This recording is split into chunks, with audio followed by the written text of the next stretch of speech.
Managing stress amid two pandemics.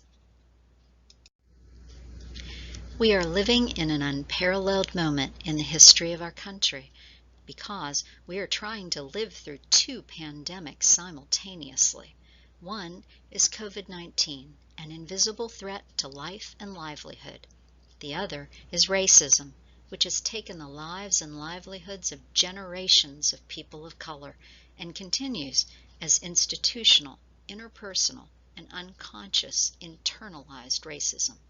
The most recent occurrences of police violence and hate crimes have ignited the spark of much needed new level of awareness throughout the country, and with it a new level of stress, both to those victimized and to those who benefit from privilege. Both pandemics are recognized as public health crises because both directly impact the health of those affected. This program is a step toward reclaiming our sanity in order to be more productive and vital in our everyday lives and to be able to care for ourselves and others in these stressful times. It is essential, then, that we begin with a common definition of stress.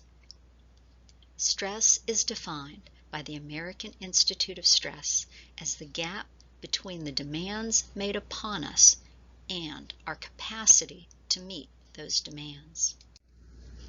Facing COVID-19. It is invisible. Many are in denial, while others panic. Some believe it to be a hoax or minimize its harm to others. Meanwhile, nearly 3 million cases and over 100,000 deaths have been reported in the U.S. alone as of July 2020. The failure or refusal of others to take precautionary measures directly impacts the safety of those who are most at risk. This results in a feeling of helplessness, frustration, even anger. The failure of national and statewide leadership on COVID-19 has resulted in an uncertain endpoint to the pandemic, and many are experiencing quarantine fatigue, facing ongoing spikes in the number of cases and deaths. This fatigue leaves them tempted to abandon precautions despite the known risks. Many in healthcare jobs lack personal protective equipment that they need and feel betrayal, frustration, and anger. Hospitals, especially ICU, are overrun, staff exhausted. Many have lost their jobs, face eviction for failure to pay rent. Many have been forced to take essential worker jobs in which there's a higher risk of exposure to COVID. For the 48+ million living in poverty and the 10+ million a paycheck away from it, with little access to health care, higher rates of chronic conditions, their risks of COVID are compounded. Some are quarantined in abusive relationships. Others juggle work, children, and marriage. Others struggle with isolation. But regardless of your personal circumstances, if you are working during COVID, you are living in a crisis trying to work. When our brains see all the demands and do not see the capacity to respond to them, we sense stress. Facing racism amid COVID-19. The land on which we live was stolen from Native Americans. Atlanta, where I live, is on the land of the Muskogee Creek Nation. It is incredible that some Native Americans now depend on an international group, Doctors Without Borders, to provide COVID assistance to them because they lack basic resources to protect themselves and care for their own. African Americans in the United States have endured over 400 years of racism and the resulting disparity in incarceration, unemployment, underemployment, education, access to health insurance, medical care, home ownership, banking, and so many other aspects of life has left people of color at a disproportionately high risk for not only contracting COVID, but dying from it. Police violence and hate crimes have been endured for hundreds of years by the African American community as well, but social media has increased the experience of the trauma of these events and brought a heightened awareness to the country. For people of color, These times are perilous and traumatic on so many levels. Ibram X. Kendi said that being black and aware of racism is to stare into the mirror of your own extinction.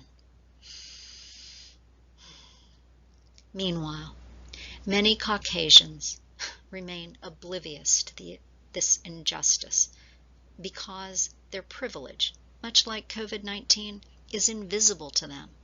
It has been compared to a fish swimming in water, oblivious of the water until the fish is removed from it. The demands of the pandemic of racism can be overwhelming, and the resources, the capacity to meet them, scarce. The sense of stress leaves many saying, "I can't breathe." How does the brain respond? The human brain has evolved to be hardwired for safety, so a potential danger gets the most immediate response from the brain. The brain has 3 levels: sensing, feeling, and thinking. Sensing is the fastest. When you see a video or social media entry, open an email, or watch a story about the crises, the brain instantly senses danger on an unconscious level. This requires no feeling or thought. The brain can also sense danger from someone else's fear or anxiety. That is why stress is considered contagious. The brain has evolved to send instant signals to the rest of the body to prepare to run or fight in times of danger. Breath, blood pressure, and heart rate increase. Digestion shuts down. The problem is, most of us are neither running nor fighting, so we end up not being able to sleep, feeling wired, with an upset stomach, and exhausted. Why? Because our bodies were preparing for action. Long-term stress can lead to serious health problems because cardiovascular, respiratory, and digestive systems are under constant strain. The feeling level of the brain processes the danger emotionally, while the thinking level of the brain tries to apply logic to address the danger. And this is a diagram of the brain. The body and stress. In My Grandmother's Hands, Resmaa Menakem explains that stress, trauma, and racism live in the body, and over time, long-term stress and trauma can rip muscles, block airways, extract organs, dislodge the brain, crack bones, and break teeth. Over time, trauma weathers body systems, cardiovascular, respiratory, endocrine, etc. Remember that the sensing part of the brain is instantaneous. Every physical and emotional trauma, microaggression, as well as every video, news report, social media entry, and email about the crises, lands with violence on the body. Menakem also explains that the body wounds of trauma and stress are passed through DNA through generations, so healing is vital to future generations. Watch and listen to your body. What are you sensing? Are you recoiling, tensing, feeling punched in the gut, freezing, or paralyzed, exhausted? Where do you feel the pain? Your heart, your head, your teeth, your muscles? No 2 bodies will react to stress in the same way. The important thing is to be aware of your body. Know that it is more essential now than ever to take care of it. This program will provide elementary tools to do so, but body therapists should be consulted for further work. The 4 feeling reactors to stress. The first feeling reaction to danger is fear, worry, and anxiety. This is the nervous reactor and can result in exhaustion and the sense of being overwhelmed. The second feeling reaction is an urgent drive to jump into action without any clear plan or thought. This is the revved up reactor, and it is impulsive, irrational, overcharged, and frenetic without any gain. The third feeling reaction is anger, irritation, and agitation. It may lead to expressing feelings without any regard to consequences. This is the molten reactor. It can actually escalate the danger. The final feeling reaction is to freeze, shut down, withdraw, numb oneself, or zone out to protect oneself from the reality. This is the retreating reactor, and it may come from a deep, paralyzing despair. Different stressors may trigger different reactions within you and others. The important thing is to be aware that how you feel is a reaction that can be managed. This program will give you some tools to do so. What are you feeling? We live in a cognitive-based society in which feelings are viewed as dangerous, the hysterical woman, the angry man. So it's not surprising many of us have difficulty identifying how we feel. In nonviolent communication, Marshall Rosenberg emphasized that it is essential to first identify feelings, to be able to then express them to others and learn to become responsible for them. You can't manage what you haven't identified. Take a look at just the top of the nonviolent communications feeling inventory. When needs are met, affectionate, alive, appreciative, calm, carefree, comfortable. When needs aren't met, afraid, alarmed, angry, anguished, beat, and bitter. Thinking through stress. The brain craves the capacity to cope with the demands that are being made of it. So how can we provide a capacity building process for our brains to use during these perilous times? The remainder of this program will offer tools for you to use to build internal capacity to calm your brain and effectively counter the brain's sense of danger. At the same time, these tools aid in calming the feeling brain by focusing emotional energy on healing and attend to the body by soothing breath and movement. There is no single cookie-cutter approach because different situations may trigger a different reactor type, and prior childhood and adult experiences can influence one's response to stress. The best approach is to listen to the different tools, see which ones resonate most with you, and then try them. There's no wrong way to try the tools. Just give it a go. Of course, none of these tools are a replacement for professional therapy and counseling. First, calm with breath. Breath has certainly become a rallying cry in our country. Here, we will harness it as a powerful tool to calm the brain and turn off its sense of danger, not to avoid the danger, but rather to restore calm and approach the danger in a more healthy way. Every part of our body has a rhythm, from circadian rhythm to the rhythmic waves of tiny cilia. But when danger is sensed, the body's rhythm is interrupted and changed. So the goal is to trick the brain back into a natural rhythm, and that is accomplished through breath. When you sense your body tensing in response to a situation, interaction, or digital information, immediately close or soften your eyes, breathe for a count of 5, hold it for a moment, and breathe out for a count of 5. If you can do this at least 3 times, that's the best. And try to exhale a little longer each time. But even once will help you recover your body's rhythm. Recovering your body's rhythm and calming your brain's sense of danger provides a better environment for you to feel and think through what you are facing. Mindfulness. Mindfulness is certainly a buzzword of our times, but really it just means to watch the mind. How many times have you felt overwhelmed by an emotion, so that a sudden rush of anger, fear, or confusion overtakes you? Can't think about anything else except how you feel. How many times have you felt like your actions or words were coming from a place you couldn't control, as though you were a puppet and your emotions were pulling the strings?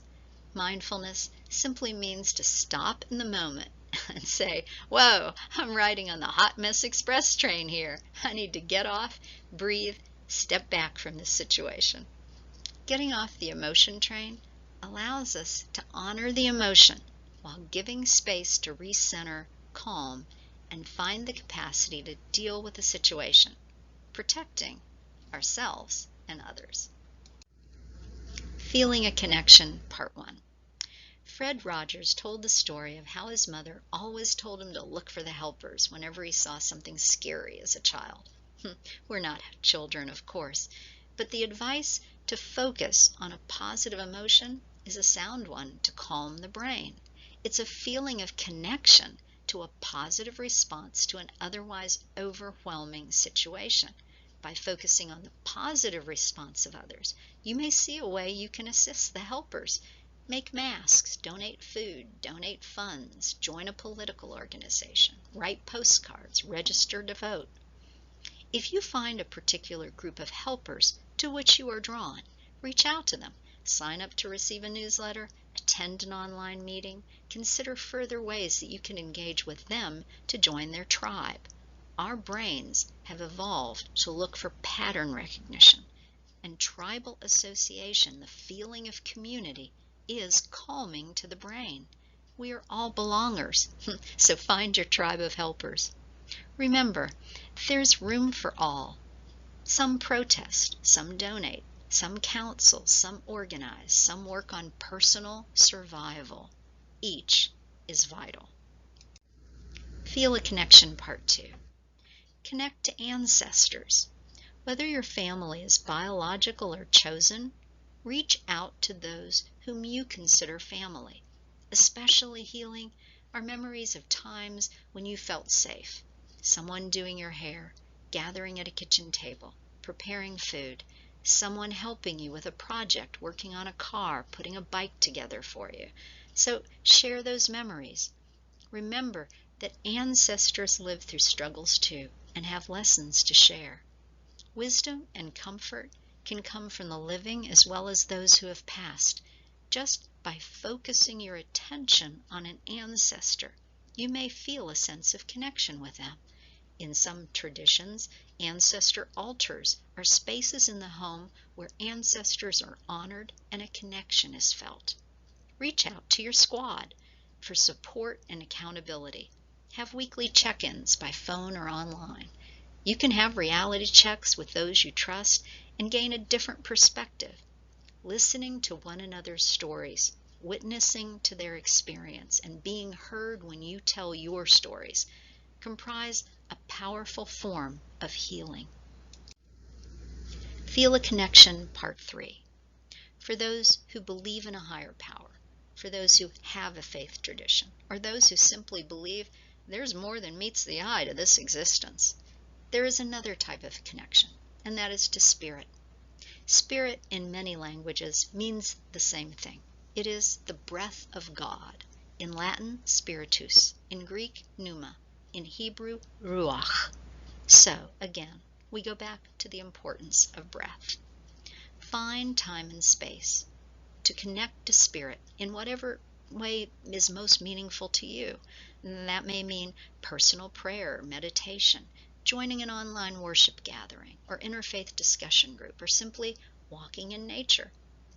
Indigenous cultures, such as the Native American in this country, have a beautiful relationship with spirit. Black Elk said, "Great Spirit is within all things, trees, grasses, rivers, mountains, animals, and birds." Here is a simple chant to try as you walk. I am walking in the sacred way. I am walking in the sacred way. I am walking towards something.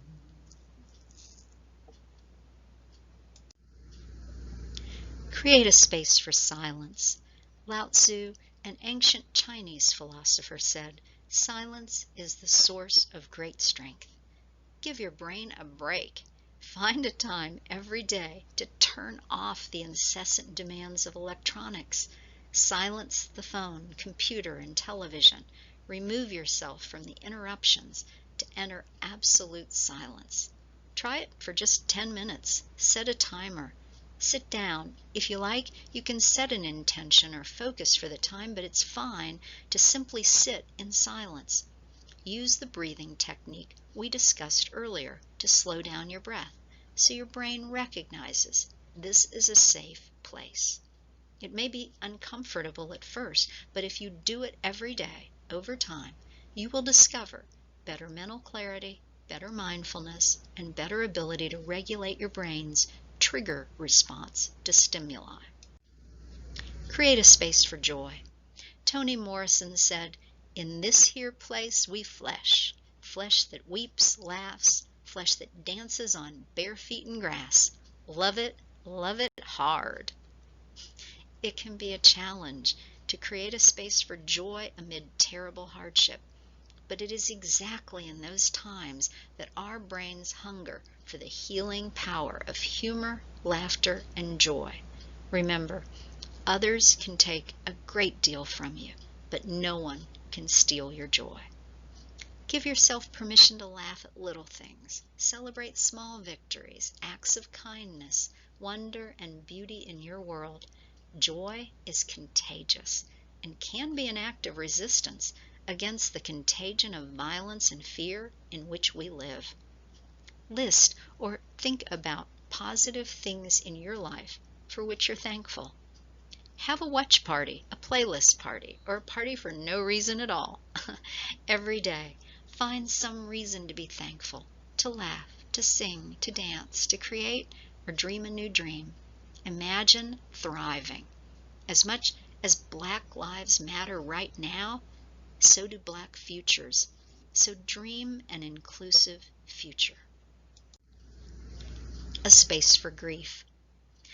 Toni Morrison acknowledged that flesh weeps as well as it laughs. It is essential to create space to grieve. Grief is like a leaking roof. The longer you delay dealing with it, the more it seeps into ceiling, walls, and floor until your whole emotional house is weakened. In Maya Angelou's heartbreaking poem, The Mask, she says, "We wear the mask that grins and lies." She says, the mask derived from living on the edge of death. It is time to take off your mask and give others permission to take off theirs. It's time for everyone to know the pain, see the pain, sit with the pain. There is much to grieve in our country, both for centuries of racial injustice and all the racial atrocities that have been and continue to be committed, as well as the lack of personal protective equipment, sickness, and death from COVID. Lamenting with authenticity, really sitting with the pain, allows us to free up energy that is bound to the pain, and to be able to channel that energy into healing and moving forward.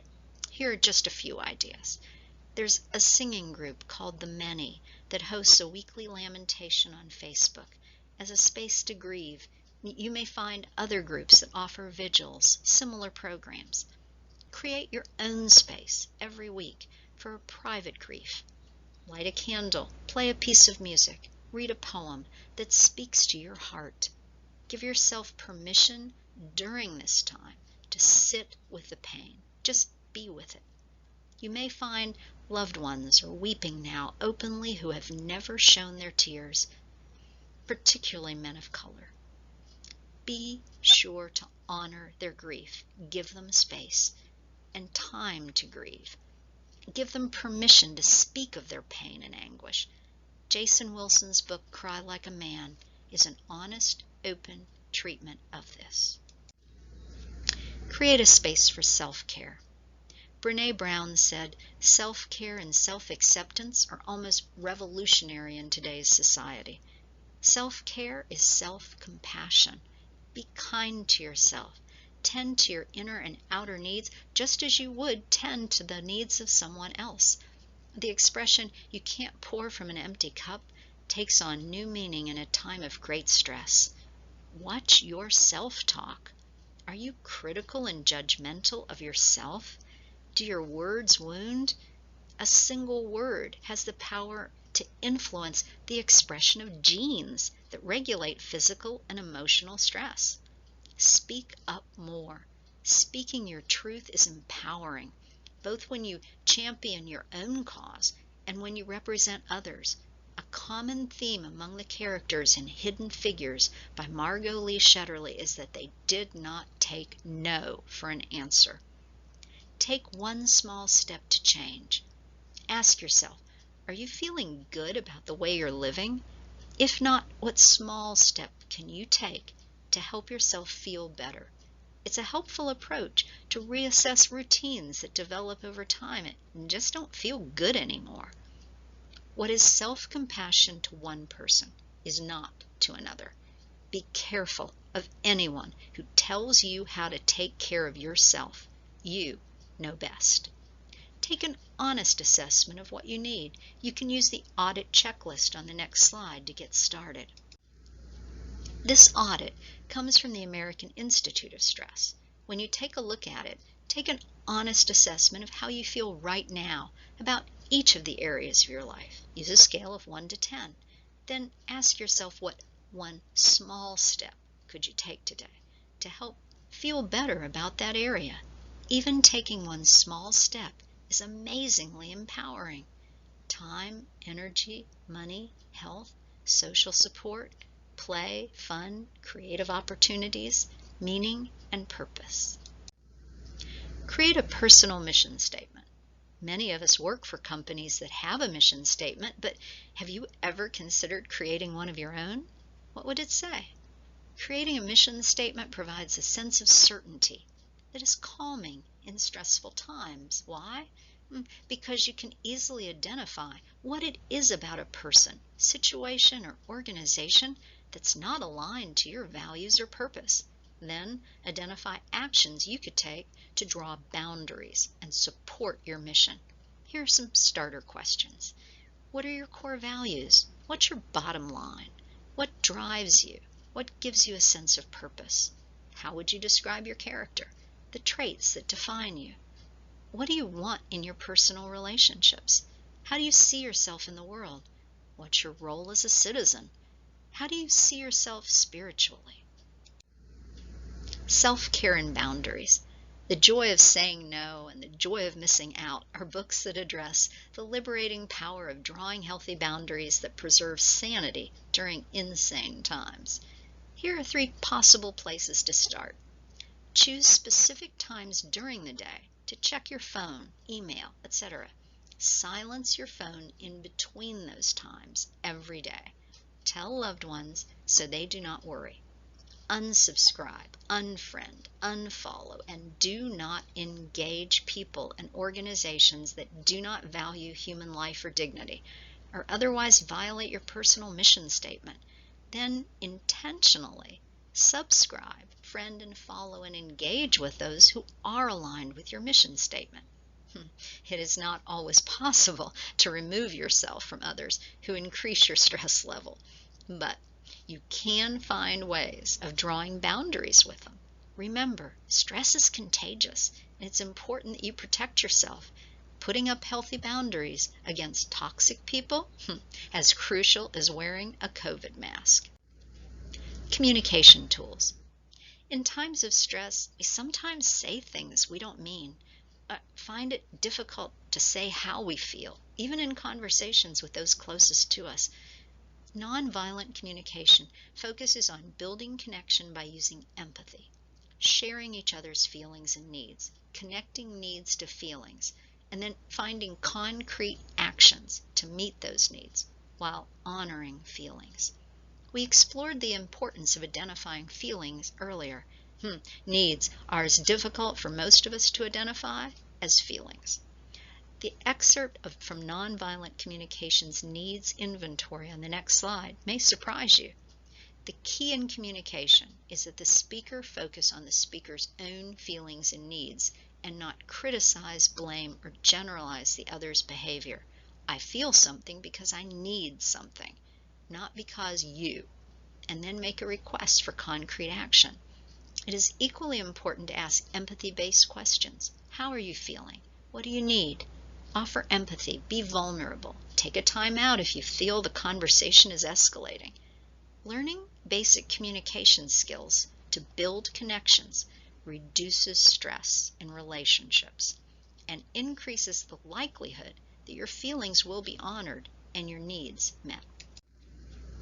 Here is an excerpt from the Nonviolent Communications Needs Inventory. Acknowledgement, celebrating victories, grieving losses. autonomy, choosing dreams, goals, and values, integrity, meaning, self-worth, authenticity, interdependence, acceptance, emotional safety, love, and understanding, physical nurturing, food, movement, protection, rest, touch, play, creativity, dreaming, spirit, beauty, harmony, inspiration, peace. Communicating about race.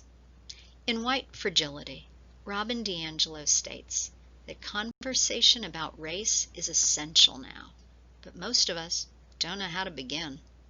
In Talking About Whiteness, Eula Bliss states that we have to bumble through conversations and forgive each other for the rough patches, because if we're seeking reconciliation as a country, it has to begin interpersonally. We have to see one another as human. Such an open conversation often brings feelings of fear, shame, guilt, anger, and confusion. It can be overwhelming, but as the title of Susan Jeffers' book says, feel the fear and do it anyway. When someone makes a comment or supports a view that serves white supremacy, calm your brain. Then ask them their reason for saying that. Trust is built by listening. Find a place of common ground with them, from which you can build trust, so that they will be open to hearing something new.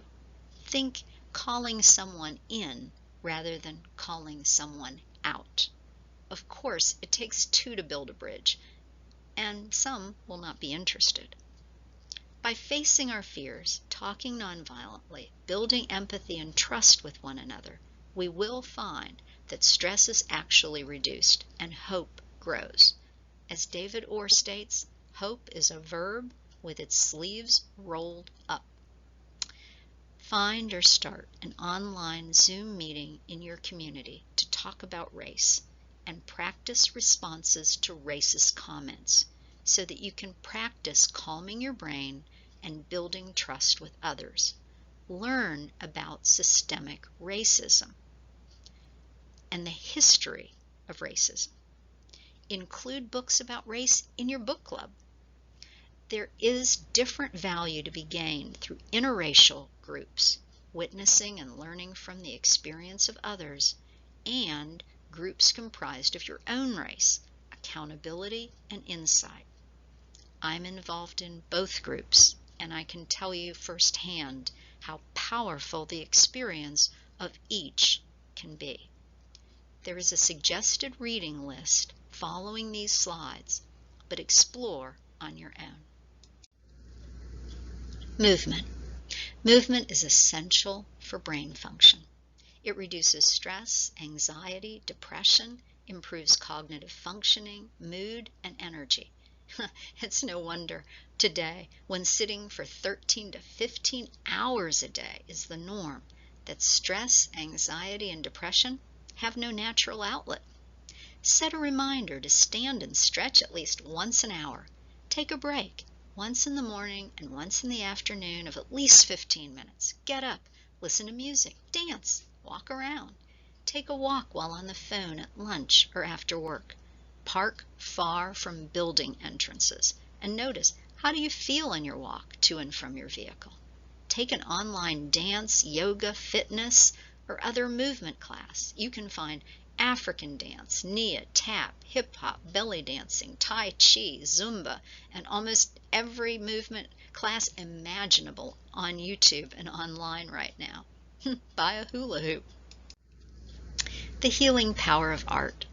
Creative activities can reduce stress and help with depression, anxiety, memory, reasoning, and resilience. If just the idea of art causes you stress, remember that here it's the process, not the product, that's the focus. There's a wonderful organization, A Window Between Worlds, that offers survivors of trauma the opportunity to draw, sculpt, paint, collage, and more as a means of giving expression to their pain and healing their grief. Art is a powerful means of healing pain. On their Windows of Time workshop series webpage, you can find 17 free downloads of PDFs to use in artistic exploration. One of my favorites is the PDF of the lotus flower, which grows in the mud and overcomes difficulty to blossom. In the lotus flower, you can write the challenges that you have overcome and reclaim your strength. Another favorite download is the We Rise Touchstones, in which you can write what I rise from and what I rise to create your own resilience toolkit. Find a creative outlet that fits you: folding paper into origami shapes, coloring books, sewing, knitting, crochet, needlepoint, embroidery, weaving, drawing, painting, working with clay, making healing and transformational dolls, collage, or multimedia art. Just remember, it's not about the product, it's the process. Here's a picture of the lotus flower, and here's a picture of the We Rise Touchstones from the AWBW websites. The healing power of music. When music enters our brain, it releases dopamine, a neurotransmitter that acts as a chemical messenger to spread pleasure feelings. When music is familiar, the brain can even anticipate the most pleasurable peaks and prime itself with an early dopamine rush. That's why we listen to the same music over and over again. In ancient Greece, music was used therapeutically. Tranquil flute melodies soothed manic patients, while people with depression were treated to sounds of the dulcimer. In Chinese medicine, music is seen to correspond to 5 different organ and meridian systems, which can be used to promote healing. Music therapists around the world work with healthcare providers to alleviate the effects of trauma, depression, and anxiety. Music therapy through drumming has helped veterans express and control their feelings and has helped build a sense of connectedness and group mission. Find time to listen to music that you enjoy. If possible, experiment with playing a musical instrument yourself. Try a small hand drum, singing bowl, shaker, rattle, ukulele, or simple flute. Singing is just as powerful as a form of therapy. So if you like to sing, don't worry about how you sound. Just sing. Remember, the goal is not to become an accomplished musician, but to be soothed. A weekly cycle. In Hebrew scripture, there is a passage of Ecclesiastes that states, "There is a time for everything and a season for every activity under heaven." This was the basis of the song "Turn, Turn, Turn" by Pete Seeger. One technique you may want to explore is to divide the week into days for each activity. Here's an example. A time to plant. Find a way to plant something new. Learn something, create something, join an organization. A time to build. Find a time to reach out to friends, family, strengthen connections. A time to weep. Find a time to grieve the pain of living in these times. A time to laugh. Find an online program, movie, podcast, or other activity that brings you laughter and joy. A time to dance. Find an online class, or just listen to music and kick up your heels for the fun of it. A time to be silent. Find a space to simply sit and breathe in silence. A time to rest. Find a time and a space for recovery, whatever that looks like for you. Another option is to use the acronym GRACE. You can interpret these words as they speak to you. Ground, relax, aware, center, and energize. Ask yourself, how could you take time for each of these elements every week? The acronym GRACE comes from NIA, which is one of the online dance options that I mentioned earlier. In closing, our brains are powerful instruments, but we have the ability to calm them and thereby channel and harness their power. The brain craves capacity, and we can build our capacity to meet the demands that we face if we just breathe and take small, simple steps toward our goal. Thank you.